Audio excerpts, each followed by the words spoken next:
We are back for the deep drive. This is episode 10. We're in the double digits, and it's right around the end of the regular season. It is September 23rd.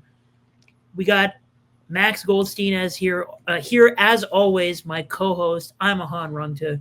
Max, your Detroit Tigers are only one game ahead in the American League Central. How are you feeling right now?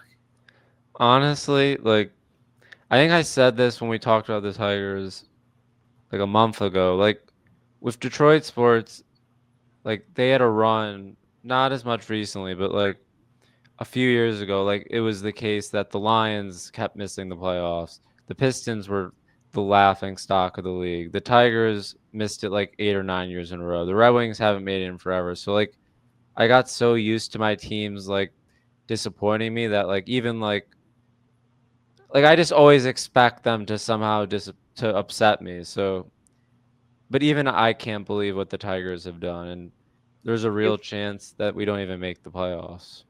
And we do have a Red Sox Tigers series coming up, which is going to be great content for the show. But also, it's possible that that series could be for a playoff spot. AJ Hinch versus Alex Cora. Um, I'm I'm looking forward to rooting for the same team as you are going to be rooting for in that series. As someone who wants the Red Sox to miss the playoffs, You're um, such a bad fan. I, I mean, I'd rather be a bad fan than a delusional fan, and I think the people who think that the Red Sox are serious contenders are the delusional ones, and maybe I'm way too on the other end of the scale of people who just don't want them to make the playoffs altogether. But I'd rather be on that side, to be honest, and we can disagree about that. I think the Tigers have a real shot of winning the pennant, like even if Still, I I, mean, dude, we're going to talk about American League teams. We're going to talk about some contenders on okay. today's show. I I just like as someone that like goes to Tiger games and watches so often, like I think there's no team in the American League other than like Scooble, like they'll be like, "Ooh, we're facing the Tigers." Like there no one's scared to face the Tigers right now. I think like you can make the argument that no one's scared to face X for like X being like any American League team because they have weaknesses. And I was talking to a couple of my close friends last night who were like kind of keeping an eye on what's going on in sports, but not really super sports fans. And I was talking, one of them was, his girlfriend is a Blue Jays fan, and the other one is living in Seattle. So we were talking about the Mariners and the Blue Jays, and we're talking about all sorts of what's going on in the American League right now. Book of Chew, shout out to Book of Chew with the raid, absolute legend. If you are watching the stream or if you're watching on YouTube Live, go give Book of Chew on Twitch a follow. That's the absolute man. Appreciate the raid at 10. Welcome on into the stream, everybody who's coming from Book of Chew stream. And Loki iCarly, shout out to her for the follow. Good to see you in stream. Join us every Tuesday at 4 p.m. Eastern Time for the rest of the MLB season, a little bit into the offseason as well, if you want to talk some baseball. And after the show, I'm going to stay on stream to talk about today's WNBA playoff game. So we're doing this all the time. Again, shout out to Book of Chew for the raid. Back to the American League, I was talking to my friends about the Blue Jays and the Mariners.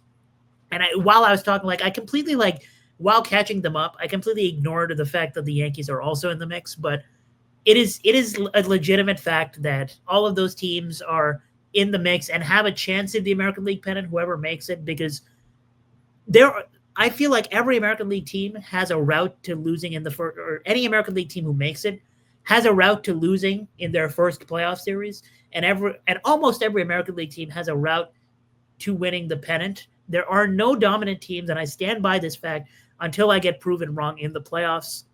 But we'll talk about this and a lot more on today's show. But I want to talk about the big news of today. Major League Baseball officially announced that they will use the ABS system, automatic balls and strikes challenge system, throughout the 2026 season. So again, this is not a complete robo umps yet. We don't have that yet. What we do have is a challenge system. We saw a preview of that. If you follow the minor leagues, we've seen a preview of that. If you watch the All-Star game, we saw a sneak peek of that as well. The way it'll work is 2 challenges per team, and you keep the challenge if you were successful, very similar to how the NBA does their challenges. Only the pitcher, catcher, or batter can initiate. So I'm sure some second baseman will try to induce a challenge at some point. But those are not the official ones. You signal by tapping your hat or your helmet. No dugout or teammate help allowed. This is going to be hilarious to watch because guaranteed the first blatantly missed call of the season, some manager is going to yell and there's going to be confusion about is the manager challenging, and then the pitcher decides not to challenge or the catcher decides not to challenge. That's going to be funny to me to watch. And of course, the last rule is you get an extra challenge if entering extra innings with none left. Again, similar to how the NBA works in the playoffs with the extra challenge. Max, your initial thoughts on this? Well, I actually you are the first. Like when I saw that you added in the doc, that was the first I saw this rule change. I'm So excited, we're but really getting an instant reaction. I know. Yeah, I was told my uncle. I was like, next year there will be challenges for balls and strikes. I just want to clarify, like, so you could if like you keep challenging, you could technically challenge like 1,000 times, right?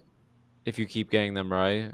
I believe so. Yes. See, I like that, even though it would take more time, because I feel like I don't like that in the NBA. Like maybe you don't want to challenge if it's too early because you're worried that like there's gonna be more plays that you're gonna want to challenge. Like I feel like if you keep getting the challenges right, then you shouldn't like lose them. Like if the refs are making bad calls, you should be able to challenge them. But Right. I think this is good because sometimes umpires make like bad mistakes and like they would admit it later, and I think it's nice that I mean it's we basically with this system if you challenge and the player that challenges is correct, then it's as though the mistake like it's not damaging then. Right. And if we have any part of that rule wrong, if you're in chat, let us know. But I believe that that is how the system works right now. I think it's going to be fun to watch. Bergzilla also appreciate the follow live on Twitch right now. And also, if you're watching and you want all our instant content right away, so Max's articles, if you want those are free on our Patreon. But if you want instant notifications to whenever we go live, whenever we have a YouTube video up, etc., you can join that for free in our Ball Institute Discord. You can get notifications to all our media, wap.com/ball-institute. But if you also want the fantasy football rankings every week and the NFL and MLB and WNBA, etc. bets, and with the NBA coming soon, we're going to have content for that at the end of September as well. If you want all that stuff every single day, you join the paid version for less than $1 per day. You can get all of that content. So go ahead and join the Ball Institute Discord. Speaking of the challenge system, I do have some trivia for you. So I was curious about how much this balls and strikes system or this ABS system is going to potentially affect the game. Obviously, Scorecards is a popular Twitter page that doesn't post for every game, but posts for a lot of the notable ones on if an umpire has a perfect game, and maybe they'll get suspended for gambling 2 years later. Or if an umpire has a really bad game, it turns out they're just really bad, and they'll post the report card for the game. And you get to see sometimes like how much these umpires affect the game. We don't have a true measure of how many wins have a team has gotten added for or subtracted for them because of the balls and strikes. We don't have the numbers on that. But I was curious to see what teams and what players have gotten screwed over the most or gotten the benefit of some bad calls. I actually posted this tweet right before the show that per game day strike zone this season, if you think about the bigger scale of the entire season, these numbers look big. It's only about like 2 to 3% of the calls in each department that are classified as wrong or affected by the umpire, so to speak. But 10,966 pitches outside the game day zone were called strikes this season as of September 23rd, and 14,619 pitches inside the zone were called balls. So safe to say a lot of calls were missed. So I have some trivia for you, Max. Can you guess the top pitcher or pitchers? I'll tell you if they're near the top in terms of strikeouts stolen from them, so to speak, due to incorrect calls. And by that, I mean, it's possible they got a strikeout later in the at-bat, but I want you to tell me how many pitches, or I want you to tell me the pitchers with the most pitches thrown in the strike zone with 2 strikes, but were called balls. That's a good one. I was hoping you were gonna ask the pitcher who's had the most balls called strikes with 2 strikes, because then I would have guessed Logan Webb, but I think he's Logan Webb is up there in that department he's as well. definitely not the answer to this one because Patrick Bailey is like a top framer, and I feel like pitchers that have like great command, maybe, or like are known for throwing a lot of strikes, maybe if it's borderline, like the ump will kind of guess that it's in the zone. But I'm guessing the pitcher that threw, you said the most pitches in the zone call balls with 2 strikes this year. Yes. I'm Okay. glad I got that question out of my mouth. That was a mouthful. This is a tricky one. And what's interesting about this, I'll say, is I looked at the rankings, and the guy who is number one, despite getting screwed over this many times, has still put up a really good season. And then the names after that are also interesting to me. But the number one guy is why I made this the trivia for today. No, I'm trying to think. It makes sense that it be a pitcher that gets ahead of guys because they need to get 2 strikes in order to even accumulate stuff for this question. And then also, they need to have pitched a good amount of innings because it's a counting stat. Um, I don't think it's anyone in the AL Central. Is that correct? It is someone in the AL Central. Or Really? wait, cut that. I feel like Flight reacts. Got to edit that out, man. It is not someone in the AL Central. Yeah, I was gonna say. Okay. I'm just gonna go by team to try to guess. Think about why I got confused if they were in the AL Central or not. That might have been the biggest tell. Maybe they're the NL Central. Is that true? No, they're in the American League. Okay. Um,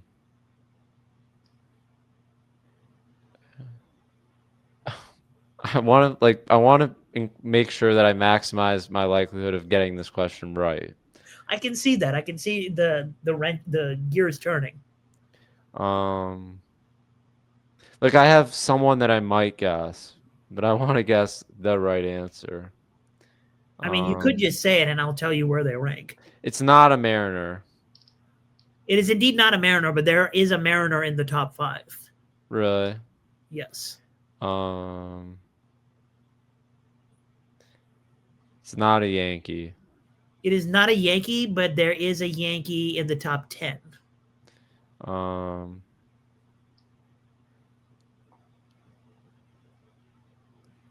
definitely not a Blue Jay.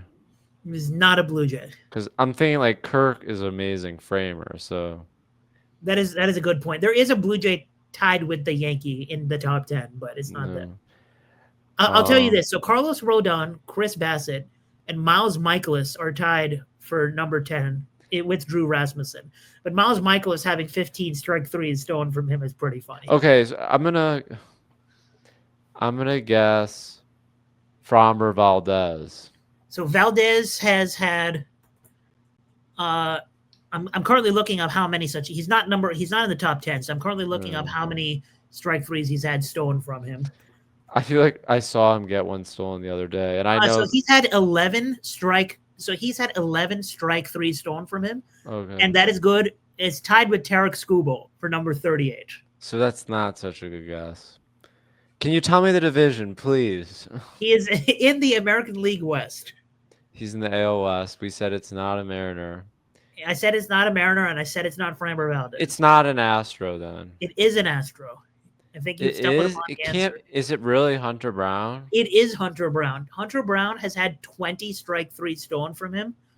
That is the most in baseball. And in second place is Jesus Luzardo, who we will talk about later on the show. And in third place, tied with 17, Ryan Pepio and Luis Severino. So an interesting collection of names. Fun fact, Garrett Crochet and Brian Wu are tied number 5, as well as Nick Martinez and Mitchell Parker. So it's certainly an eclectic group of names. Yeah. some dominant pitchers like Crochet, even Brian Wu's had a great season. Jesus Luzardo, I promise you, I will bring this name up once again this episode. But anyway, I'm happy to see some sort of change in terms of, we won't see any middle pitches. Uh, we won't see any middle pitches that get called balls and we have to live with. So I'm happy about that. Speaking of the American League West, I think it's time. We are coming to the end of the regular season. We recap something that I said at the All-Star break. I had two strong team takes during the All-Star break. One of them, the book is still open, which the book is still open on, and we're about to talk about that. The other was that the Red Sox are going to miss the playoffs. They're currently about a 90% chance to make the playoffs, according to Fangraphs. And speaking of Fangraphs, you have a team that Fangraphs loves that you want to talk about, and boy, so do I. So Max, I'll let you lead it off. Sure, and before we do that, the Tigers, according to Fangraphs, had a 100% chance of making the playoffs not that long ago. So Hey, rounding up to one decimal place can be tough. I know, yeah, it obviously was rounded because until you clinch, there's never actually a 100% chance, which would mean there's no way you miss the playoffs. So yeah, I saw someone tweet yesterday that the Mariners, according to Fangraphs, are the favorite to win the World Series. And at least last night, I don't know if I'll check if it's still the case. It should be. But they had almost a 20% chance. It's been updated. They have over a 21% chance of winning the World Series, which is it's over 8 percentage points higher than the Dodgers, which I don't know if I think I like the Mariners. I know you placed a bet on them to win the American. Was it to win the World Series or the American League? To win the American League. I know you play, so you like them too, or you think maybe people were sleeping on them. But it's hard for me to believe that their chance of winning the World Series is like over like 50, basically 50% greater than like the Dodgers and the Yankees and the Blue Jays. Like, I don't know why Fangraphs thinks the Mariners are like a powerhouse. Like, they almost weren't even going to win their division, and they're basically wrapped their division up. But I don't know if the Mariners are the team to beat. What's your feeling? So to recap about this Mariners take that I had at the All-Star break, we did have a boost on DraftKings Sportsbook for a team future. I believe it was specifically like a World Series or pennant future, but whatever it may be, I used that future on the Mariners to win the American League pennant. I've been saying this since before the season started that the American League is wide open. I did not think there was a clear-cut number one. I said that the Tigers were the number one if I had to pick a number one. I said that the gap between them and number two was a pretty big one. I do not think that this gap is very big anymore, and I would actually say that the Tigers are not the number one team anymore. I agree. And I certainly think it is a cluster bunch going on in the American League. You can honestly, if you consider the sum of talent on the roster in terms of if you add up a projected WAR for like a whole season, for example, I all jokes aside, I do think the Yankees are in that conversation for best roster in the American League. I want to record this segment. But no, don't worry. Andre, our graphics designer, has got your back, Max. Because I'll say this.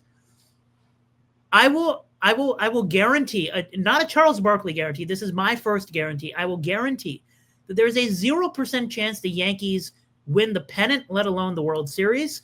We will turn this into a graphic, and if I am wrong, I will give away a jersey to someone in the Discord, and I will buy Max a jersey of his choice. If he wants a Ben Rice jersey, I will get one for him. I don't like the Yankees. I've been standing up for them. But I'm giving you a free shot, especially because you are like the ultimate Yankee. Like you're just deny their goodness. No, I'm saying that in this cluster bunch of an American League, they have a pretty nice sum of talent roster, but I don't like the bottom of their lineup. I think the rotation is not as good as people think. I think the rotation is better than people. I saw yesterday. Yeah. I think Kylie McDaniel for ESPN published an article ranking like potential playoff rotations, and he had the Yankees towards like the very bottom. And I don't understand that still. Like I think Max Fried's an ace and Carlos Rodon's like a number 2 guy. And then I know like like the 3, 4, 5, it's a little riskier, but like Cam Schlittler is like I think you could argue he's like a number 3 starter right now. I mean, he throws extremely hard. Like I know the stuff plus, the pitching plus are all above average. And even his results are positive. Like I know he just pitched a great game against the Orioles.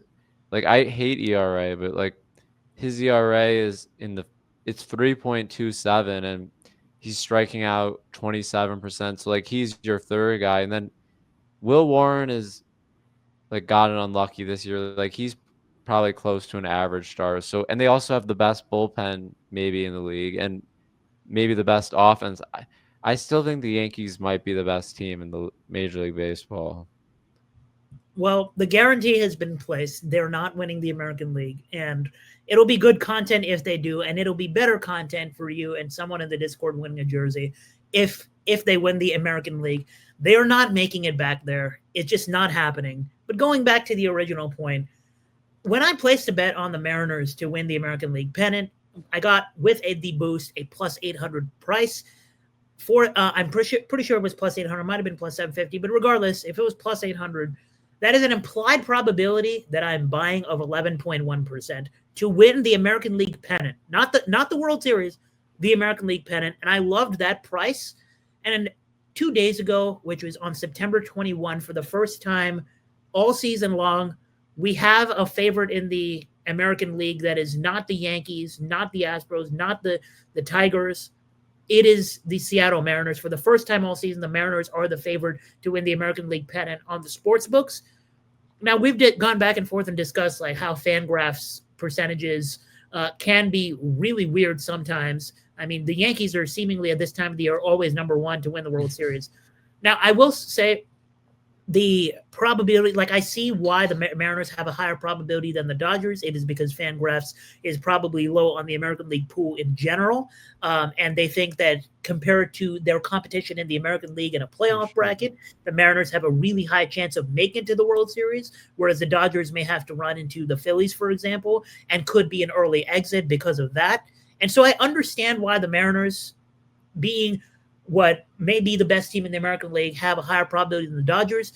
Do I think their 21% probability to win the World Series is reasonable? Also, no. And if I were to get price, if I were to buy a 21% price, I would not do that buy. So I love that I got the Mariners early. I got that value. It is no longer value at this implied Fangraphs probability.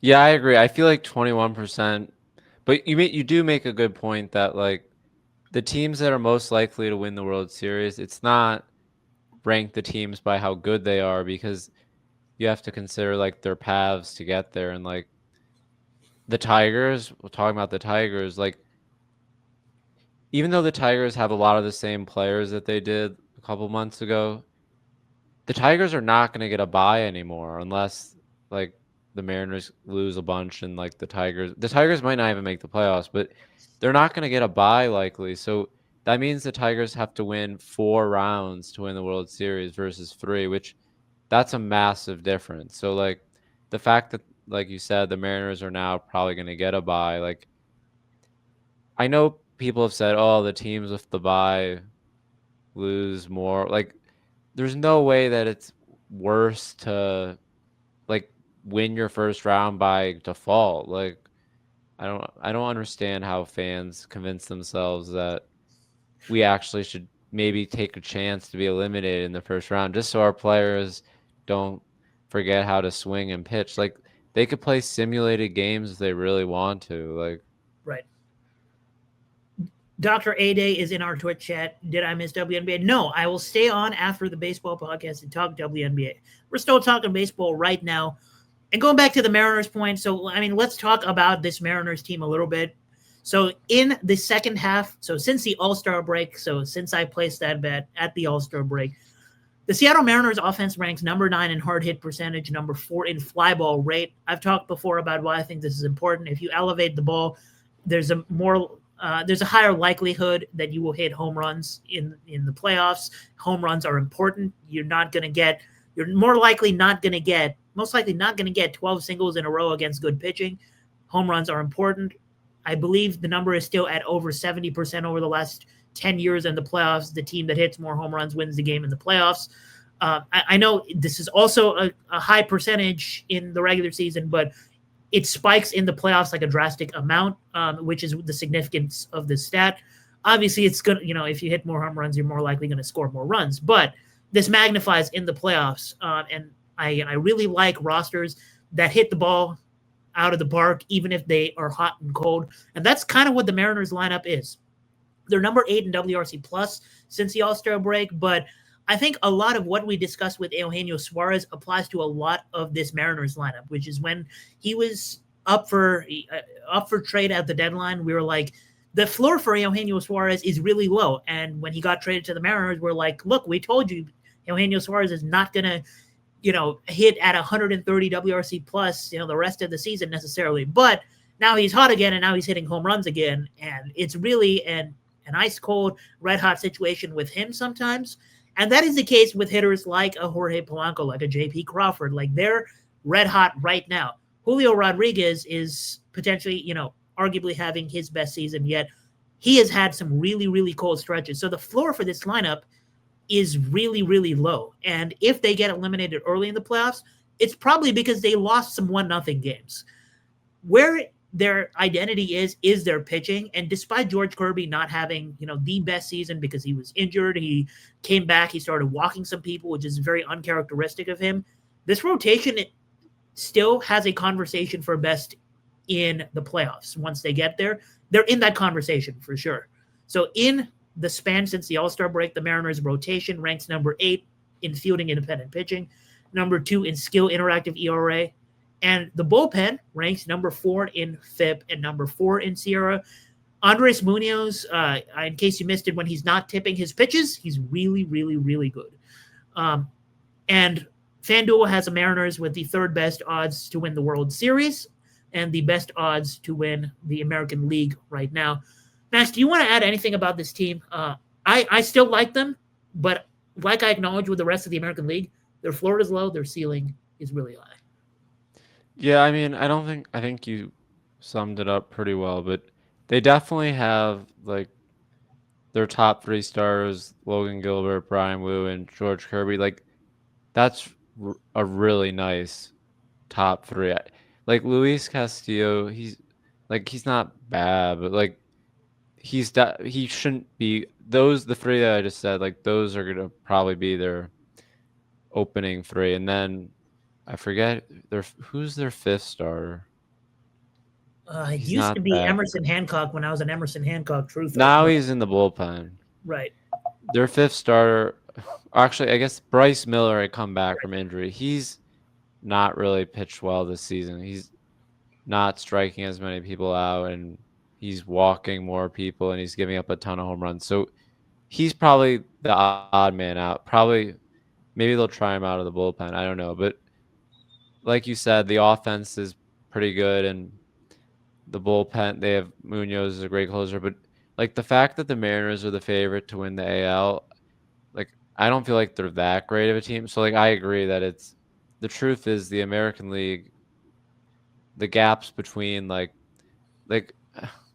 I'm not that confident the Mariners they're probably better than the Tigers, but like I don't think the gap between those teams is so great.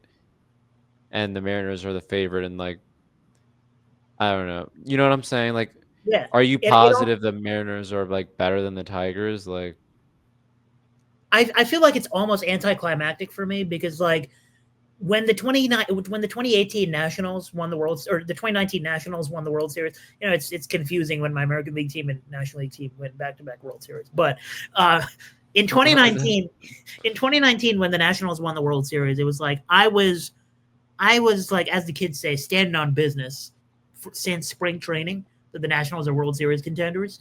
And there was a huge chunk of the season where they were like the Nationals, people thought the Nationals were just not good. You know, their bullpen was god awful for a majority of the season. And I was like, they have three starters that can start. If Patrick Corbin can be useful, this team is a World Series contender. Patrick Corbin was indeed very, very useful in the playoffs. They had the Scherzer Strasburg 1-2 punch, and the concern was, is Strasburg going to be healthy? Like, you need a lot of things to go right to win the World Series, and you can be the best team and still not win the World Series. Like, we've talked about this. There's That variants. happens all the time. In fact, most seasons in history, the best team does not win the World Series because it is more likely that the World Series is won by the field than Yeah, the like we best just team. said, the Mariners, and it's probably too high. They're Exactly. only Fangraphs gives them like a 20, whatever it was, around 20% chance. That means like 4 out of 5 times they're not going to win the World Series. Like, Exactly.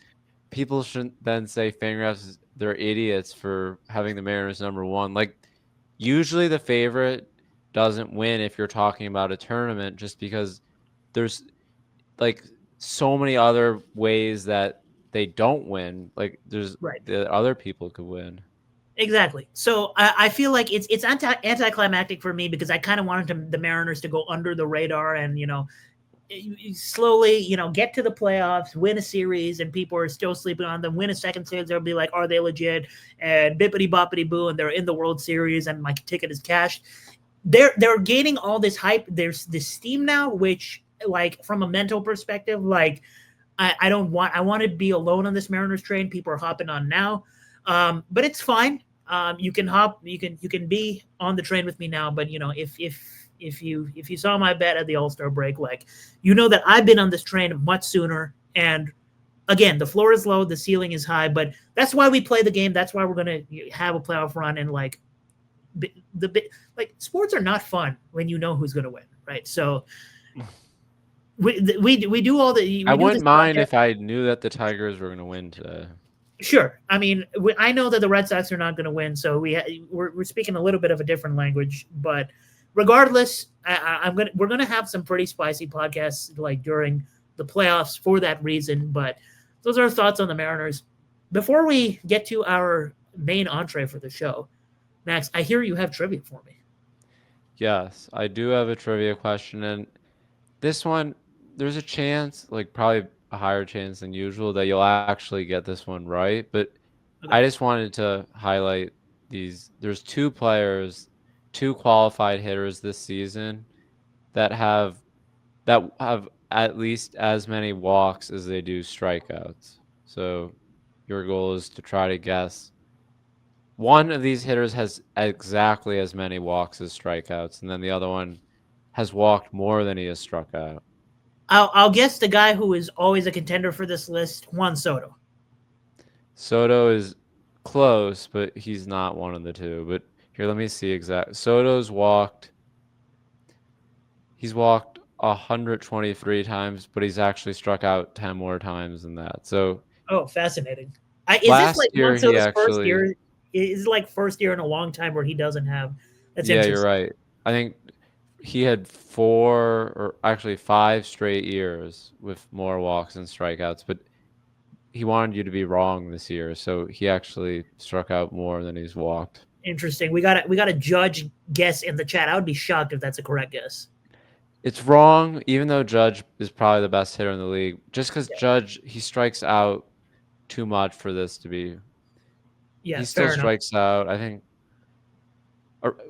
Honestly, it's remarkable that he only strikes out like 24.1% this year because he also has only 49 home runs. Like, to have that much like power and to only strike out not even 25% is pretty amazing. But I'm guessing you're about to say in the playoffs he's gonna strike out a ton. I'll save it for the big boy days. I'll guess another player that I believe has done this before. It just said like he sucked so much recently that you don't really think of him still being in that conversation anymore. Let's try Kyle Tucker. That is one of them. He has exactly as many home strikeouts as he does walks. Makes sense. I mean, every time I bet on his bases or home run, the second half of the season, he rolled over to first. So I can see that. The other name I assume is the more interesting one. I'll try this. This may be like off, like this may be completely off base. No pun intended. But uh, someone that I was considering featuring on a later segment of the show, um, perhaps like the weirdest elite season in my eyes of the year. Let's try Geraldo Perdomo. You got it. Good job. Got it. Nice. Dude, Geraldo Perdomo is a superstar, and I wasn't expecting him to be this good offensively this year. I Like, don't even know if he was expecting to be this good offensively. Like he's having like an incredible season. I mean, he's on Fangraphs, his one's above replacement. It's almost 7. I mean, he's also sheesh. stolen 26 bases. I mean, and he has more walks than strikeouts, and it's actually not very close. Like he has 16 more walks than strikeouts. I just opened his Fangraphs page, and it's actually, if you look at his career path, his WRC plus by season. So rookie season, he only played 11 games. It wasn't even a full rookie season. But if you look at his actual first rookie season, a 59 WRC plus in 148 games. That's so bad that you have to wonder how they allowed him to play 148 games. Um, and the answer is his defense. But 2023, a 98 WRC plus, they're like, nice, he can be a number 9 hitter. 2024, he does a lot of the same, but he decreases his walk rate and decreases his strikeout rate. So he would just make a lot more contact. But 102 WRC plus. In 2025, he's been arguably a top 5 hitter position player in baseball. So I'm glad I pulled that guess out of but this is a wild season, and I'm happy to fade this next year if I have to in fantasy. The weird thing too is like he has 19 home runs this year, and like last year he had only 3 home runs, and the year before 6, and then 5. So like he's hit more than half of his home runs in his career just in this season. Like This reminds me of the day I had Miles Straw on my like betting hitter short list, and he hit 2 home runs. mm, Anyway, I think the last segment is going to be some fun because we've seen, Jeff Passon's. A lot of people have seen Jeff Passon's post about him giving out some awards for the end of the regular season. It's time to give out some awards. And the fascinating thing about this is some of these award races are not over, but we're going to do it a little differently. We're going to give out some awards for the 2025 regular season, but we're only going to name one person for each award. So we're not going to split it into American League and National League. We're going to imagine that it's like the NBA, and you only get one person for the award. Manager of the year is probably the most like open-ended question in all of sports, because you can make arguments for several people, especially this year. Max, who is your vote for Major League Baseball Manager of the Year? my vote is Pat Murphy, and just because the Brewers, they have the best record in the league, they have the best run differential in the league, and no one expected this. It like feels like every year like the Brewers like have a great season, and like people kind of think, oh, is this going to be the year where the Brewers kind of don't do as well? But like if we looked at their roster, like no one would ever guess that they'd be in the position they're in. And at first, I was almost gonna say Stephen Vogt, who I think he won it last year. But the truth is, like Cleveland, I think they have a negative run differential. So like I think part of the reason they're having success is they've been lucky. But like with the Brewers, maybe you could say some of it's luck that some of these players are doing as well as they are. But like they've deserved the record they have because they've outscored their opponents by 180 runs. Like, so I just think I don't know how much of it has to do with Pat Murphy. Like, it's really hard to know, like, to assign, like, to award credit to the managers. But I just feel like they're having the best season probably of any team, and no one expected it. So, Yeah, I considered Pat Murphy for this award for obvious reasons. I mean, we mentioned the Brewers being fraudulent so many times that we've forgotten to give credit to the Brewers for the kind of season they're able to pull off. Like again this year, like it feels like they're the Rays on steroids, so to speak. Like the Rays used to have this reputation of always competing and finding ways to find pitchers with on a small payroll and stuff like that. But like the Andrew Vaughn acquisition, for example, was like I was not surprised that Andrew Vaughn like had a good Brewers start to his Brewers career. I'm surprised that he's been so good that White Sox fans are like, maybe we're going to regret this decision forever. So the Brewers have like a lot of successes within their roster right now, and it includes like they lost Devin Williams and Tyler McGill is. Did I get the right McGill? Which McGill? Trevor, right. I have him on my fantasy team. I should not mix up the names, but Trevor McGill replaced him and is good, but like all the other innings that they pieced together, Pat Murphy definitely deserves some credit for that. But I went the American League route on this one, and I think there were a lot of good names to consider there as well, because just like I said earlier about the American League being a cluster bunch of teams that have low floor but high ceiling, I want to talk about a team that I've talked a lot negatively about on this podcast series, because I've certainly not liked some of what their front office has done the offseason, in this season. But also, if you watched our show with Chris Cotillo when we talked about the Red Sox on our other podcast, The Industry Babies, Chris talked about how many injuries the Red Sox have had since the beginning of spring training. And it sort of magnified, like, the fact that the Red Sox are in a playoff spot, according to Fangraphs, are most likely going to make the playoffs.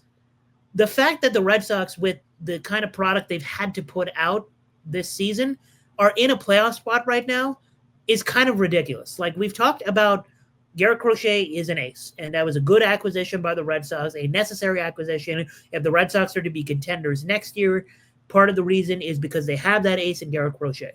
Brian Bayo, I'm not surprised he's having a good season. Lucas Giolito is having a little bit of a lucky season, but Andrew Bailey has definitely helped reinvent himself a little bit, and he's serviceable. But think about what the Red Sox could have had on opening day. So they have Cutter Crawford led the team in innings last year, done for the season. Tanner Houck, all-star last year, starts off as arguably the worst starting pitcher in baseball, then done for the season. Hunter Dobbins tears his ACL, done for the season. Patrick Sandoval was a dart they threw coming off Tommy John. He's not pitching this season. You just happened to trade your best hitter on the team midway through the season in Rafael Devers. Now you have to start Willie Abreu every day, and Roman Anthony finally gets a shot to play every day, your number one prospect. Willie Abreu hurt, Roman Anthony hurt.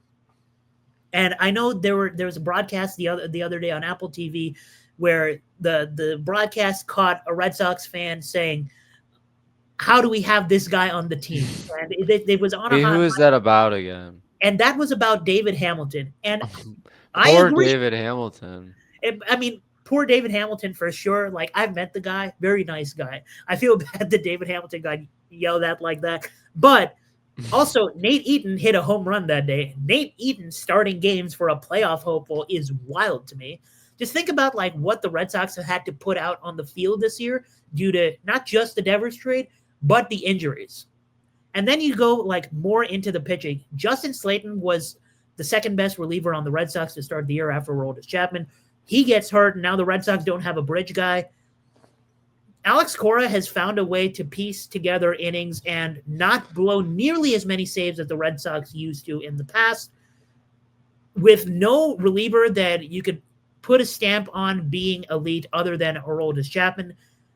The fact that they've had Brennan Bernardino, Liam Hendricks, Richard Fitz, Jordan Hicks, like all come through in and out of this bullpen and all had moments of like, how is this guy on the team? Let's not forget, Marcelo Meyer also got hurt. Like, the list just goes on. This is not a well-constructed roster, but Alex Cora constructs well-managed games. So for that reason, I'm going to throw my hat in the ring for a guy who probably will never win a Manager of the Year because of his past, but Alex Cora should be the Manager of the Year in the American League this year. I'm surprised that you're saying something positive about the Red Sox. I've never, ever thrown Alex Cora under the bus for anything that has happened this season, because Alex Cora is probably the lowest on the tree of blame when the Red Sox inevitably get eliminated.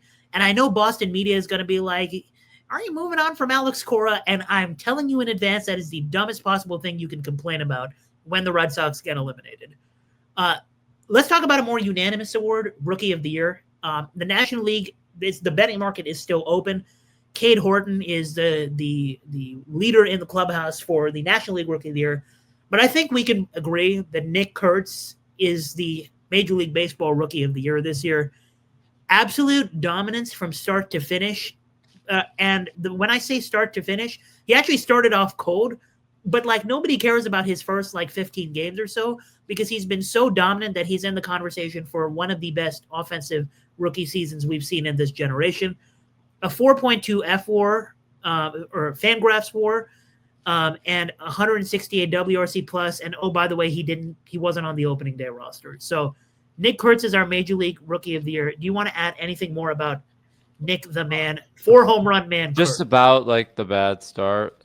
I stopped betting on home runs just because I hate losing so much, and I wasn't having that much success with home runs. Like, I think I was down like 5 units betting them. I was betting small amounts on them, but I'm not.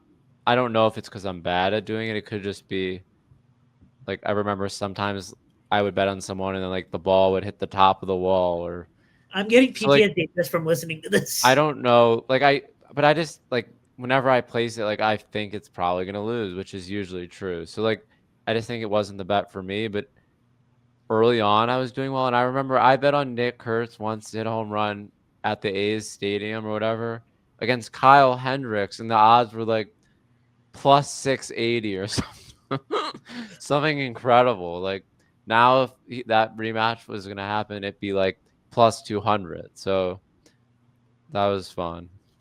I believe I cashed on opening day. I cashed Randy Rosarena and Eugenio Suarez.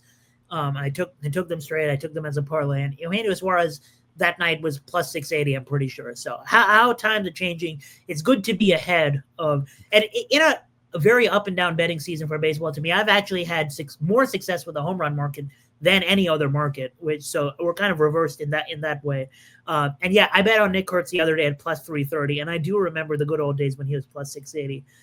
Remember when Aaron Judge was plus 700 in his debut to hit a home run? That was a fun time. I don't remember that, but I do remember that. did you bet on it?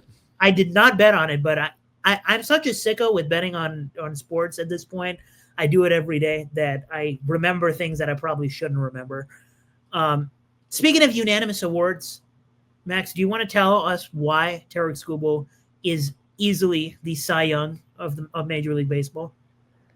Yeah, I mean, there's a lot of great pitchers in like Garrett Crochet and like Paul Skeens has also had an incredible season, but like Skubal's pitch, let me see how many more innings.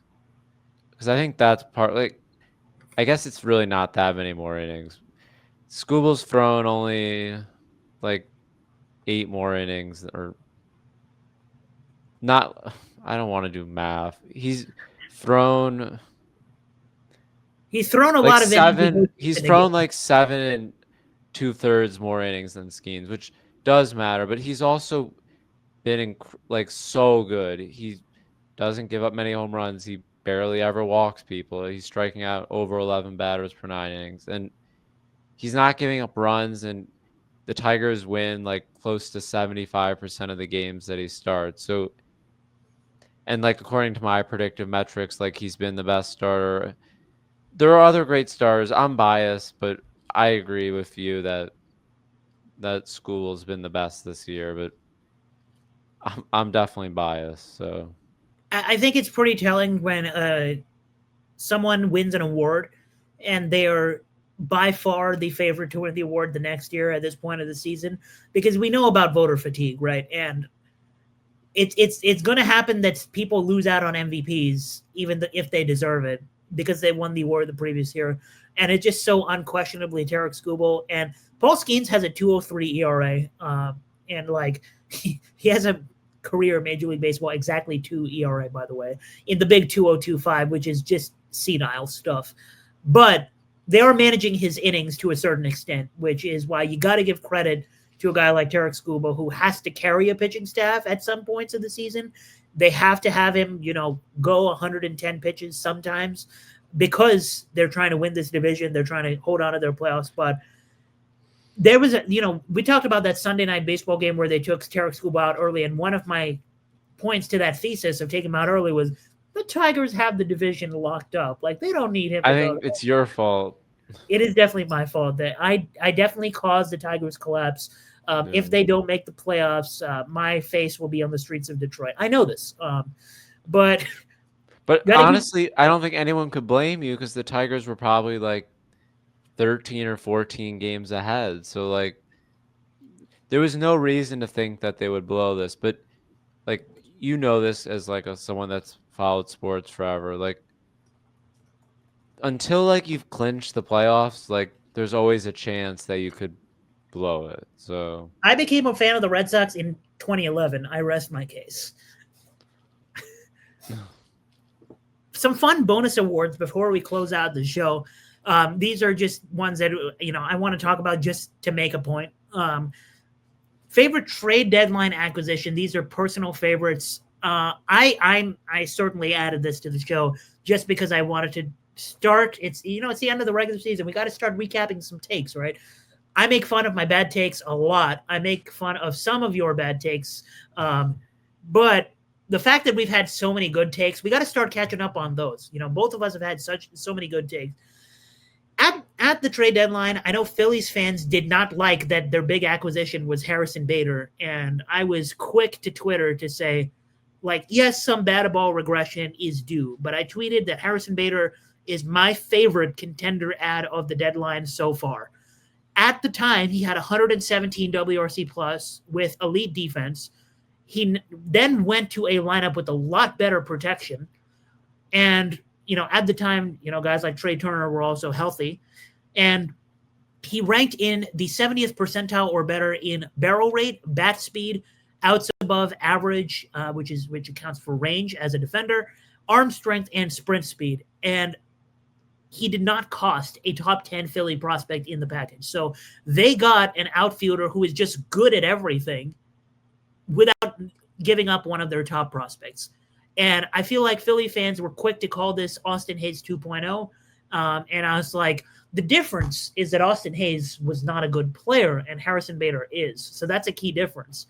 Fast forward, and since that trade, since Harrison Bader's Phillies debut on August 1st, he has 149 WRC plus, which ranks number 21 of 165 qualified hitters in that span. And oh, by the way, the defense is still elite. And winning solves a lot of problems, and it's masking the fact that the Phillies have injuries. And they're talking about how Harrison Bader is such a clubhouse guy, et cetera, et cetera.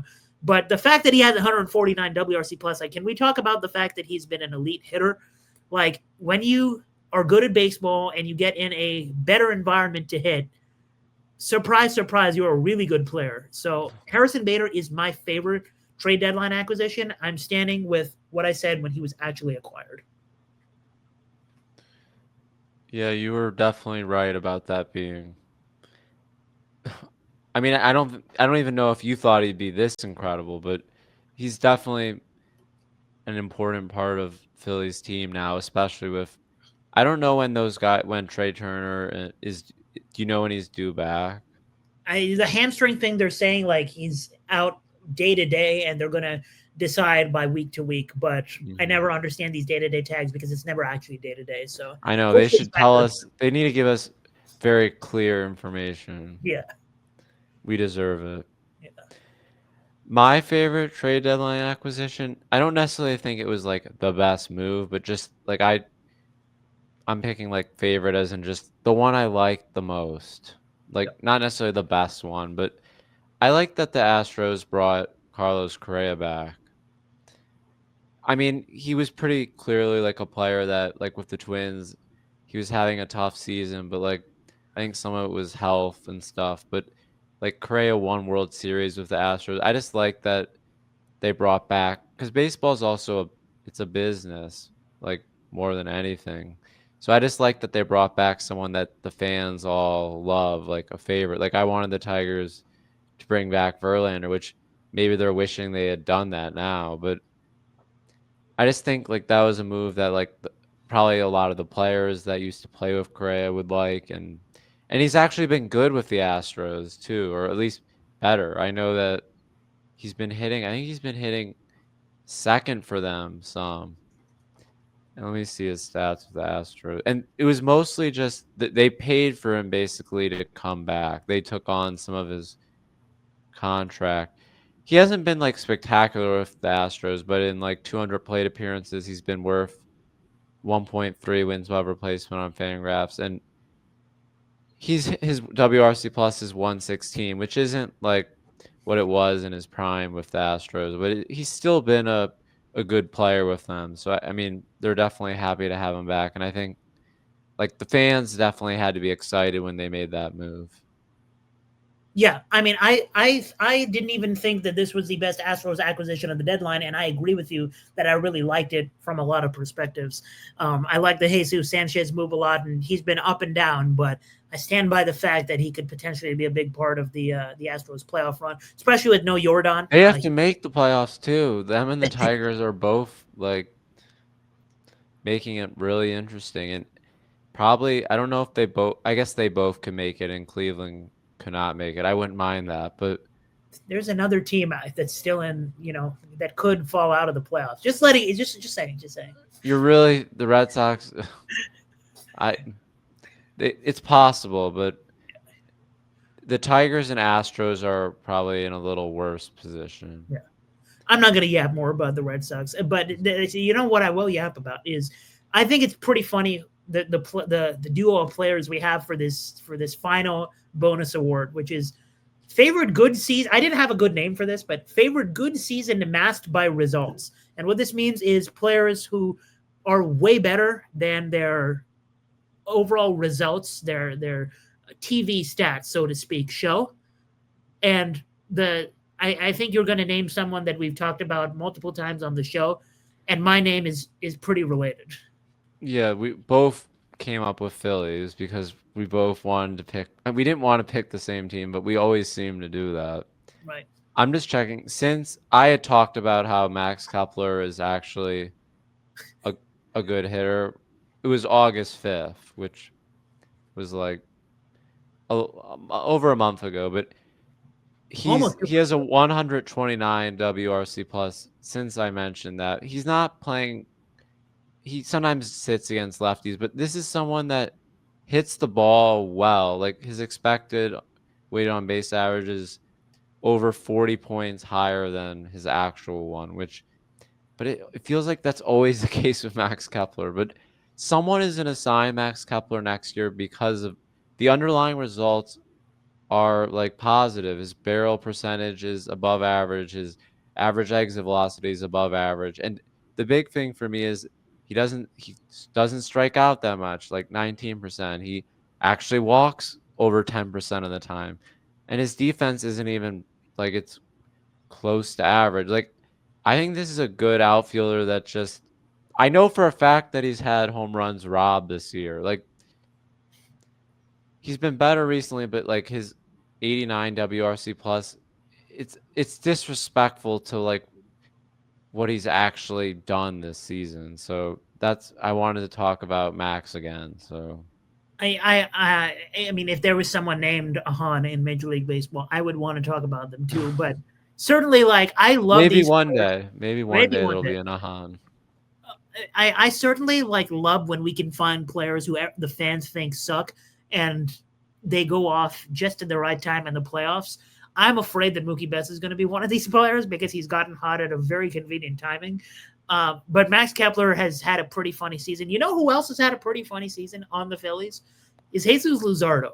If I told you that a starting pitcher has made 31 starts this season and has a 301 fielding independent pitching, which ranks number 11 among qualifiers, and is actually better than Zach Wheeler, Max Fried, Hunter Brown, Logan Gilbert, you'd think that he was pretty good.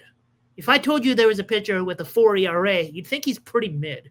This is the same player, and it's Jesus Luzardo.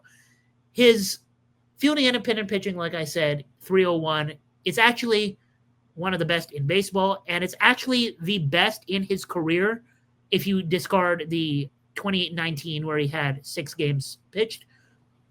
So his 301 is the best in his career. His ERA of 408 is worse than his 2022-2023, but his expected FIP is the second best of his career. His Sierra skill interactive ERA 3.48 is the second best of his career.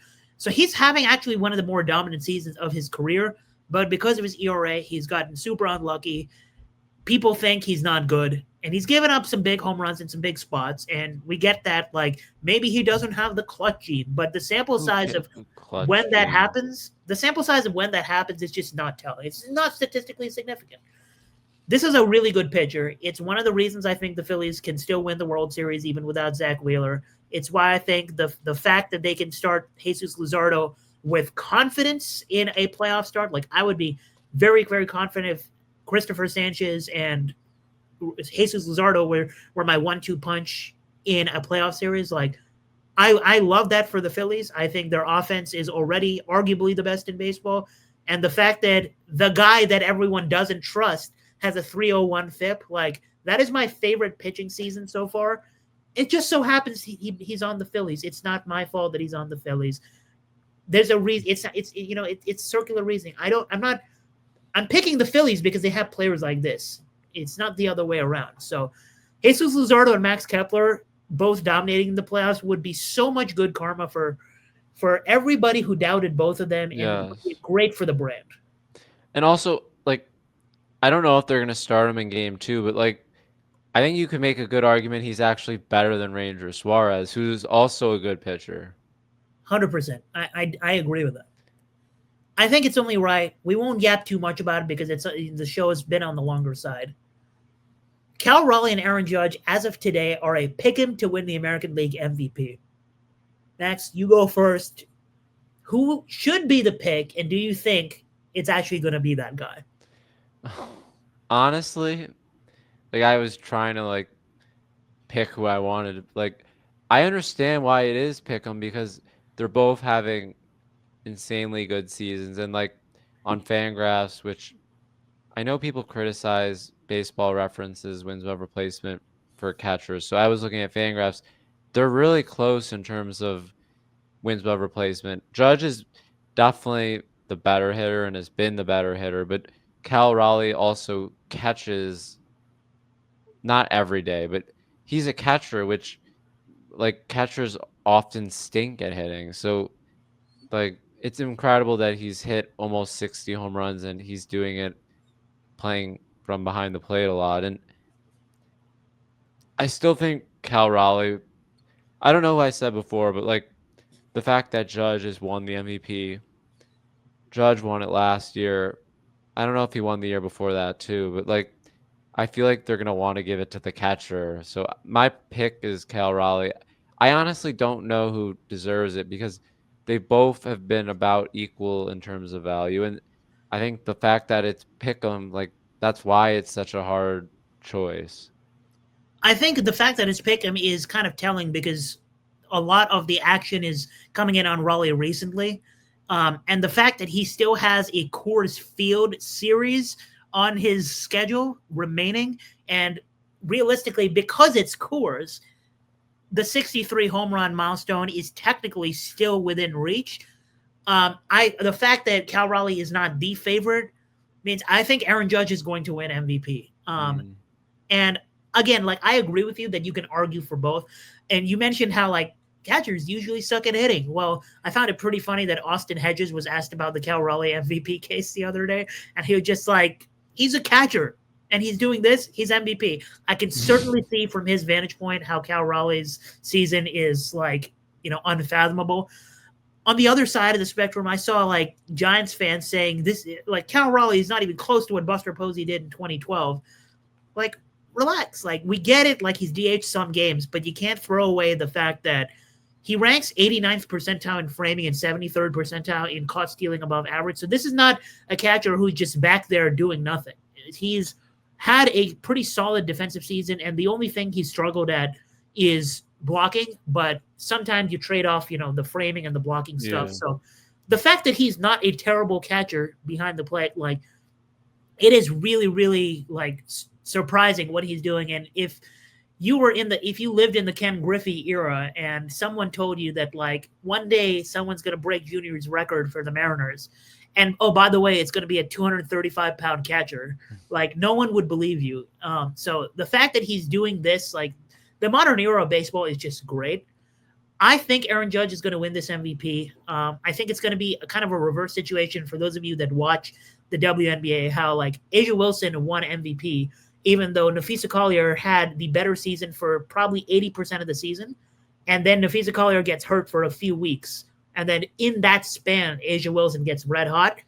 Aaron Judge got hurt for a few weeks. And in that span, Cal Raleigh got red hot. And the equivalent of that WNBA MVP would be Cal Raleigh coming back all the way from the ashes and winning this MVP. I don't think it's going to happen. I think Aaron Judge is going to win it. And part of it may just be because Cal Raleigh does not end up hitting that 63 home run milestone in Coors Field. It's wild to say that if this guy doesn't get to 63 home runs, he's not winning MVP. But I seriously think that's what it's going to come down to. I think there's still some value in Aaron Judge. I think he should be the favorite. He's been clearly the better hitter. And I also think like you're thinking of like what voters are going to do. And there is voter fatigue with Aaron Judge winning in the past. But at the same time, like there's also voter bias for Yankees. And that's just like a fact because the board of writers is going to be slightly New York skewed. So there's arguments to both. I think Aaron Judge is clearly, I mean, I don't think it's even an argument that he's the best regular season hitter in baseball these days. I think he wins MVP. It really, like, if Judge wins it, no one should be surprised. And if Raleigh wins it, nobody should be surprised. Like, at least it's where both guys are very deserving. And it's not going to be a case where, like if, say, Raleigh was a horrible defender, but people just got, like so distracted by all the home runs, and they say, "Oh, Raleigh should win because he's a catcher with so much power." But like we've said, like Raleigh's a really good defender, and the Mariners have had like their pitching's been really good. And then the one thing I want to say is, I hope it shouldn't be that if he gets 63, he's actually the most valuable player. But maybe you're right that's what it could come down to that. But that seems silly to me. But I agree, it's silly, but also most awards are silly because, I mean, I'll just say it because I'm not scared to say it. Like, most people who vote on awards are like less intelligent than us, and that's just like I'm not even scared to say that. Like, I'm not scared of people like clipping it or whatever. Like, I'm with complete confidence. I've tweeted this to some writers. Like, I've said this to some writers' faces, like people who have control of like NBA awards and stuff. I've told this to their face that I think the process in which people vote for awards is intrinsically stupid because stupid people are voting on the stupid things, and they're not voting on what actually means something for the award. And the reason I get heated about awards is because